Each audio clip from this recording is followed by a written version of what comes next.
প্রকৃত মুক্তিযুদ্ধের অগ্রগামী শহীদ শরীফ উসমান হাদি আজকে বেচারা দুনিয়া থেকে চলে গেলেন। সকলে বলেন ইন্না লিল্লাহি ওয়া ইন্না ইলাইহি রাজিউন।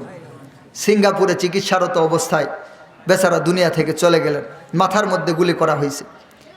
দেশের জন্য যারা ছিলেন অকুতোভয় সৈনিক, যে নিজের জীবনের চিন্তা করে নাই, এই মানুষের জন্য চিন্তা করেছে, এই দেশের জন্য চিন্তা করেছে, এই স্বাধীনতার জন্য চিন্তা করেছে, আজকে যে শয়তানের ঘরের শয়তান তাকে গুলি করছে। আমরা শুনতে পাইতেছি সে নাকি ভারতে পালাইছে। বলেন তো, ভারত থেকে কেউ খুন করে যদি বাংলাদেশে আসে, বাংলাদেশ ওরে জায়গা দিতে পারবো? কথা কয় না, জায়গা দিতে পারবো? কতটুকু সাহস হয়েছে? কিন্তু বাংলাদেশ এই ভারতের সাথে আমাদের যেখানে কত লম্বা বর্ডার, এই ভারত কিভাবে আমাদের বাংলাদেশের শত্রুকে জায়গা দেয়? ভারত কি চায়? মনে করেন আপনার ভাইয়ের সাথে আপনার শত্রুতা, অন্য কেউ এসে আপনাকে মেরে আপনার ভাইয়ের ঘরে পালাইলো, আপনি কি বুঝলেন এই ভাই কি আপনার আপন?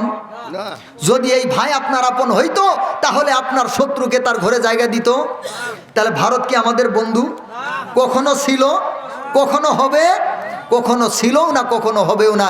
এই ইন্ডিয়া হচ্ছে আমাদের জাত শত্রু, এই ইন্ডিয়া হচ্ছে আমাদের স্বাধীনতার শত্রু, ইন্ডিয়া হচ্ছে আমাদের ঈমানের শত্রু, ইন্ডিয়া হচ্ছে আমাদের ইসলামের শত্রু, ইন্ডিয়া হচ্ছে আমাদের দেশের শত্রু। আমরা বলে 53 বছর থেকে স্বাধীন হয়েছি, অথচ আমাদের পরে স্বাধীন হয়ে কত দেশ কত উন্নত পর্যায়ে পৌঁছে গেছে। আমাদের সন্তানেরা ওই সমস্ত দেশে যাওয়ার জন্য ভিটামাটি বিক্রি করে। কথা মনে হয় বুঝে নাই? আমাদের সন্তানেরা ওই সমস্ত দেশে যাওয়ার জন্য ভিটামাটি বিক্রি করে, আর অনেক সময় পালায় যায়, জীবনও শেষ, টাকাও শেষ, সব শেষ। আর আমরা এত ফসল আমাদের দেশে ফলে, সারা দুনিয়াতে কোনো দেশে এত বেশি ফসল ফলে না। আর 53 বছর পর্যন্ত এক একটা ইবলিশের বাচ্চা ইবলিশ, শয়তানের বাচ্চা শয়তান, এরা কি লেখাপড়া করে, কি মনুষ্যত্ব অর্জন করে, সব এক একটা চুর বাটপারটা উঠ দেশের মধ্যে আসে, আর দেশ সারা দুনিয়ার মধ্যে 1 নম্বরে চ্যাম্পিয়ন হয়, দুর্নীতিতে চ্যাম্পিয়ন হয়। অন্য দেশ চ্যাম্পিয়ন হয় তারা বিভিন্ন বিষয়ে, বিজ্ঞানের আবিষ্কার করে, বিভিন্ন স্যাটেলাইট আবিষ্কার করে, বিভিন্ন অস্ত্র আবিষ্কার করে। ওদের দেশের দিকে তাকানোর আগে অন্য দেশের 13 বার ভাবতে হয়, বোমা যদি একটা পেট বরাবর মাইরা দেয় পেট ফাইটটা যাইব। আর আমাদের বাংলাদেশে এক একটা ফকিরের বাচ্চা, মিসকিনের বাচ্চা, চুরের বাচ্চা, চুর, এরা বানায় কি? আমাদের বাংলাদেশ স্বাধীন হওয়ার পর থেকে একটা জিনিসের উন্নতি হয়েছে, ওটা চারু কলা। কি কলা? চারু কলা। আপনারা দেখেন না, ওই যে 21শে ফেব্রুয়ারি একটা আছে, তারপরে ওই যে 1লা বৈশাখ একটা আছে। এক একটা কি চেতনাওয়ালা, ওর চেতনা মনে হয় ঠেঙ্গের উপর দিয়ে বয়া পড়ে। ও বানায় কি? হুতুমের মাথা বানায়, পেশার মাথা বানায়, হাতির মাথা বানায়, তারপরে ওই কি কয় আরো যে বিভিন্ন শিয়াল কুত্তা, এদের চরিত্র যেমন এরা বানায় এরকম। এই সমস্ত বানায়া ওরা দুনিয়াকে দেখায়, দেখ আমরা কত উন্নত। এই একটা জিনিসের উপকার হয়েছে, একটা জিনিস বাড়ছে, এর নাম হয়েছে চারু কারু কলা। কি বাড়ছে? চারু কারু কলা। এইটা আমাদের দেশে উন্নতি হয়েছে। অন্যরা অ্যাটম বোম বানাইতেছে, পারমাণবিক বোম বানাইতেছে, আসমানে স্যাটেলাইট পাঠাইতেছে, আর ওই সমস্ত দেশ থেকে আমাদের নেটওয়ার্ক কিনতে হয়, ইন্টারনেট কিনতে হয়, ওদের থেকে কেবল কিনতে হয়। সব চুরের বাচ্চা চুর এই বাংলাদেশের এসে জমছে। যেই পরিমাণ আবাদ আমাদের দেশে হয়, সুজলা সুফলা ভূমি মালিক আমাদেরকে দিয়েছেন, সোনার চাইতে যেগুলার দাম বেশি। কিন্তু এই নমরুদের সন্তানেরা, এই ভণ্ডের বাচ্চারা, এই নাফরমানের সন্তানেরা এক একটা চোর চোর বাটপার পয়দা হয়, চোর বাটপার এক একটা পয়দা হয়, আর দেশের টাকা সব বিদেশে নিয়ে বেগম পাড়া বানায়। ওর পুলা পরে বিদেশ, মেয়ে পরে বিদেশ, শালি পরে বিদেশ, সম্বন্ধী পরে বিদেশ, বাড়ি বানায় ওখানে 8-10টা, এইখানে আর থাকে না। ভোটের সময় শুধু আসে জনদরদি। কি নাম? কি জনদরদি? মাটি ও মানুষের নেতা নাকি খেতা নাকি বালিশ? গরিবের বলে আবার বন্ধু। ভোট নেওয়ার পরে সারা বছর ওরে আর চোখে দেখা যায় না, খালি টিভিতে দেখা যায়। কই দেখা যায়?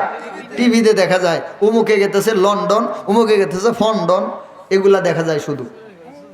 আর ও যদি একটু জ্বর আসে সিঙ্গাপুরে যায়। যাদের ভোট নিলি ওদের জ্বর আসে না? এ বেয়াদ্দপ, যাদের ভোট নিয়ে তুই সিঙ্গাপুরে যাস, ওর যে শরীর আর তোর যে শরীর, ওরটা ইট দিয়ে বানাইছে আর তোরটা চামড়া দিয়ে বানাইছে নি? ওর জ্বর আসে না?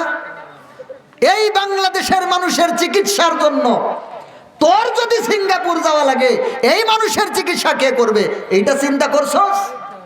কত বড় নমরুদ, কেতনা বড় নমরুদ, কত বড় ইবলিস, কত বড় ফেরাউনের ঘরের ফেরাউন, যে মানুষেরা এই দেশের মানুষদের চিকিৎসা কোথায় হবে, তাদের অবস্থা কি হবে, এগুলার চিন্তা নাই। ও টাকা নেয় আর বিদেশের দিকে পাড়ি জমায়। আর এই মানুষও হয়েছে কি এক একটা, চিন্তা নাই, ফিকির নাই, বুঝ নাই, বিচার নাই। একটা বিড়ি খায়, সিল একটা মেরে দিল। এক কপালে দোষ তোমাদের। সব চাইতে নষ্ট এই জনগণ, সব চাইতে খারাপ হইল এরা। এক কাপ চা খাইছে, একটা বিড়ি খাইছে, একটু সুতায় দিছে, কই হ বাবা হ, ভোট তোমারই দিতেছি দে।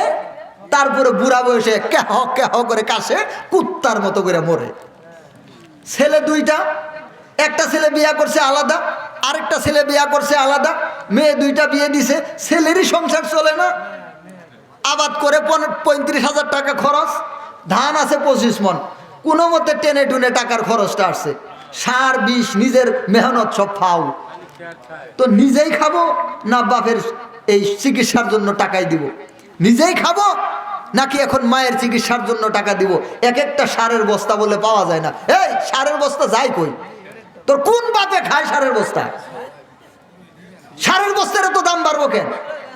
এই ধানের দাম এবার দেখলাম, আগের দিন শুনলাম ধান 800 টাকা, পরের দিন শুনি 1100 টাকা এক প্যাকেট ধান। আরেক দিন শুনতেছে কইটা পাওয়া যায় না। আমি কইটা গেল কই? কি এক মুশকিল অবস্থা। এই মানুষের কি বলে বোঝায়? কি বললে এরা বুঝবে? এই মানুষদের কোন দিন হুশ হবে? 53 বছর চলে গেছে, এদের এখনো হুশ হয় না। হুশ হবে কোন দিন এদের? এদের হুশটা হবে কোন দিন? 53টা বছর আমাদের চলে গেল, উমুকে গেল উমুকে আইলো, উমুকে গেল উমুকে আইলো, খালি চ্যাম্পিয়ন, খালি চ্যাম্পিয়ন। কিসে চ্যাম্পিয়ন? কই দুর্নীতিতে চ্যাম্পিয়ন। আর কি উন্নত করে?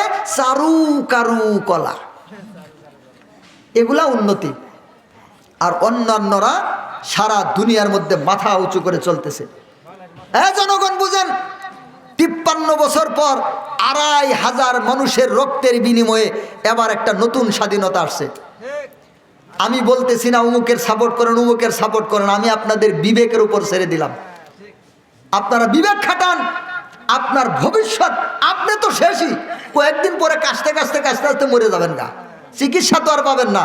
ওই যে হুজুরে কয়ে গেল না, চিকিৎসা করার জন্য যাবেন, এক একটা দালাল হা করে বসে আছে, টেস্ট দিব 25টা, টেস্ট করতে টাকা গেছে 45,000, টাকাই নিয়ে গেছেন আপনি 30,000। হয়তো একটা গরু বেচছেন, নয়তো জমির উপরে বন্ধকি রাখছেন, কিছু ছাগল বেচছেন, কয়েকটা মুরগি বিক্রি করছেন, করে 35,000 টাকা জোগাড় করছেন, টেস্টই দিছে 45,000, ডাক্তারের গেছে 5,000, সব শেষ।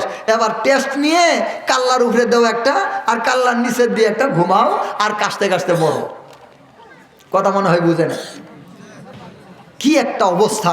এই দেশটাকে এরা ধ্বংস করে ফেলেছে। কেউ চিন্তা করে নাই 53 বছর বয়সে দেশের জন্য, কেউ চিন্তা করে নাই।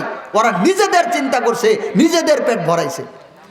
একজন আসলে ইন্ডিয়ার গোলাম, আরেকজন আসলে আরেক দিকের গোলাম, আরেকজন আসলে আরেক দিকের গোলাম।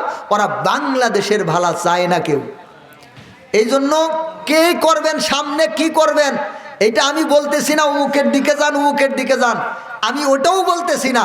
আমি আপনাদের বিবেকের সামনে রাখতেছি, আমরা নতুন কিছু করে দেখি ইনশাআল্লাহ। 53 বছর তো দেখলামই, বামও দেখলাম, ডানও দেখলাম, এবার আমরা একটু সামনে দেখি, দেখি অন্যদেরকে দিলে এরা এসে কি করে। চিন্তা ফিকির করা যায় না? করা দরকার। আপনার ভবিষ্যৎ, আপনি চলে যাবেন, আপনার সন্তানদের জন্য অন্তত চিন্তা করা দরকার। এই দেশটাকে ওরা 53 বছর পর্যন্ত গোলাম বানাইছে, 53 বছর পর্যন্ত এই দেশটাকে শেষ করছে। আজকে ভারতে আমাদেরকে হুমকি দেয়। আজকে বাংলাদেশের ইবলিশগুলা সব ভারতে পালায়। এই যে শরীফ উসমান হাদি, আল্লাহ, নাম শুনছেন আপনারা? শরীফ উসমান হাদি ভাই প্রকৃত মুক্তিযুদ্ধের অগ্রগামী একজন শহীদ। এর নাম হচ্ছে শরীফ উসমান হাদি। আমার কথাটা হয়তো অনেকেই বুঝার মতো আপনাদের অনেকের হয়তো যোগ্যতা নেই, আমি কথাটা বলতেছি শুনেন। প্রকৃত মুক্তিযুদ্ধের অগ্রগামী শহীদ শরীফ উসমান হাদি আজকে বেচারা দুনিয়া থেকে চলে গেলেন। সকলে বলেন ইন্না লিল্লাহি ওয়া ইন্না ইলাইহি রাজিউন। সিঙ্গাপুরে চিকিৎসারত অবস্থায় বেচারা দুনিয়া থেকে চলে গেলেন। মাথার মধ্যে গুলি করা হয়েছে। দেশের জন্য যারা ছিলেন অকুতুভয় সৈনিক, যে নিজের জীবনের চিন্তা করে নাই, এই মানুষের জন্য চিন্তা করেছে, এই দেশের জন্য চিন্তা করেছে, এই স্বাধীনতার জন্য চিন্তা করেছে, আজকে যে শয়তানের ঘরের শয়তান তাকে গুলি করছে। আমরা শুনতে পাইতেছি সে নাকি ভারতে পালাইছে। বলেন তো, ভারত থেকে কেউ খুন করে যদি বাংলাদেশে আসে, বাংলাদেশ ওরে জায়গা দিতে পারবো? কথা কয় না, জায়গা দিতে পারবো? কতটুকু সাহস হয়েছে? কিন্তু বাংলাদেশ এই ভারতের সাথে আমাদের যেখানে কত লম্বা বর্ডার, এই ভারত কিভাবে আমাদের বাংলাদেশের শত্রুকে জায়গা দেয়? ভারত কি চায়? মনে করেন আপনার ভাইয়ের সাথে আপনার শত্রুতা, অন্য কেউ এসে আপনাকে মেরে আপনার ভাইয়ের ঘরে পালাইলো, আপনি কি বুঝলেন এই ভাই কি আপনার আপন? যদি এই ভাই আপনার আপন হইতো তাহলে আপনার শত্রুকে তার ঘরে জায়গা দিত? তাহলে ভারত কি আমাদের বন্ধু? কখনো ছিল, কখনো হবে, কখনো ছিলও না, কখনো হবেও না। এই ইন্ডিয়া হচ্ছে আমাদের জাত শত্রু, এই ইন্ডিয়া হচ্ছে আমাদের স্বাধীনতার শত্রু, ইন্ডিয়া হচ্ছে আমাদের ঈমানের শত্রু, ইন্ডিয়া হচ্ছে আমাদের ইসলামের শত্রু, ইন্ডিয়া হচ্ছে আমাদের দেশের শত্রু। এই ইন্ডিয়া হচ্ছে মুসলমানদের প্রকৃত শত্রু। এই জন্য যারাই একটা জিনিস খেয়াল রাখবেন, হয়তো আপনারা 2-4 জন মানুষ এখানে যারা এখানে শুনতেছেন, আমি আপনাদেরকে আহ্বান করি, যারাই ভবিষ্যতে সরকার হওয়ার চাইবে অথবা সরকার হয়ে ইন্ডিয়ার সাথে কোনো যদি খালি ঘুটু করতে চায়, ওদেরকে আমরা 3 তালাক দিব। ইন্ডিয়ার জবানে যারা কথা বলবে আর ওই চেতনা নিয়ে আসবে নতুন করে, ওই পুরাতন চেতনা, নতুন বোতলে পুরাতন মদ, ওই বিভিন্ন চেতনা মেতনা চারু কারু কলা নিয়ে আসবে, এদেরকে আমরা 3 তালাক দিব। কয় তালাক? যারা আমাদের দেশের জন্য এগিয়ে আসবে, আমাদের স্বাধীনতার জন্য এগিয়ে আসবে, আমাদের ইসলামের জন্য এগিয়ে আসবে, আমাদের সার্বভৌমত্বের জন্য এগিয়ে আসবে, আমাদের দেশ নিয়ে যারা চিন্তা করবে, দেশকে সারা দুনিয়ার মধ্যে মাথা উঁচু করে দাঁড়ানোর জন্য যারা চিন্তা করবে, আমরা তাদের সাথে থাকবো ইনশাআল্লাহ। আজকে যদি বাংলাদেশের আকাশপথটা থাকতো নিরাপদ, আকাশপথটা থাকতো প্রতিরোধযোগ্য, তাহলে ভারত আমাদেরকে হিসাব করে কথা বলতো। হাসিনা খালারে আবার ভারতে জায়গা দেয়, ভারতে বলতো খালা মা ভোসাই দুয়াও চাই, আমাদের এখানে আইও না, যাওগা জেনে ইচ্ছা ওখানে যাও, আমাদের দেশে চলবে না।